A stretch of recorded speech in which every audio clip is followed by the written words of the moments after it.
το AR Image Recognition, στοχεύεις στο image, στην εικόνα, μπορεί να είναι και στον υπολογιστή, μπορεί να είναι ένα χαρτί, μπορεί να είναι οτιδήποτε. Όπως βλέπετε εδώ πέρα έχουμε social media, Facebook, YouTube, μπορούμε να πατήσουμε επιλογή More Details, μπορούμε να δείξουμε την επιλογή Watch Video ή να έχουμε γενικές πληροφορίες. Ουσιαστικά πρόκειται για την εικόνα αυτήν εδώ πέρα που είναι η κεντρική, όπου μπορούμε παραδείγματος χάρη να πατήσουμε π.χ. Watch Video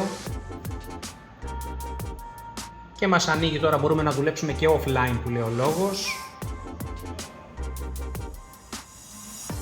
και μπορούμε αυτομάτως να συνδεθούμε σε ένα κανάλι μας π.χ. στο YouTube και να δούμε την προβολή με βίντεο, μπορεί να είναι παρουσίαση, μπορεί να είναι οτιδήποτε.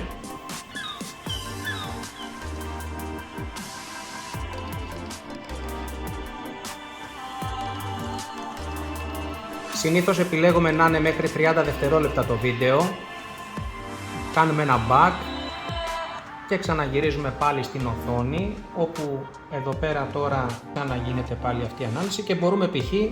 να συνδεθούμε για περισσότερες πληροφορίες, όπου πάλι μπορούμε και εκτός του AR να μπούμε τώρα σε ένα web-based περιβάλλον, σε ιστοσελίδα δηλαδή, τηλέφωνα, email, διευθύνσεις, περιγραφές, image galleries και ούτω καθεξής. Μπορούμε να ξαναγυρίσουμε πάλι και μπορούμε να συνδεθούμε για παράδειγμα κατευθείαν στην ιστοσελίδα με visit εδώ, ή μπορούμε να πάμε κατευθείαν στο Facebook και σε πηγαίνει κατευθείαν εκεί που θες να πας, στο Facebook, στο account όπου θέλεις. Βασικά αυτό είναι μια αναγνώριση εικόνας AR, η οποία σου δίνει τη δυνατότητα να μπορέσεις να πάρεις πληροφορίες από αυτό εδώ που βλέπεις. Αυτό τώρα είναι ένας χάρτης που έχουμε στήσει για τη Σαντορίνη.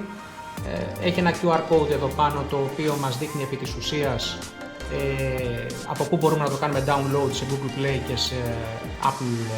και από το Apple Store, για Android και iOS πάντα μιλάμε. Το έχουμε στήσει έτσι, είναι ένας διαδραστικός χάρτης και με την ίδια λογική αναπτύσσονται όλα τα image.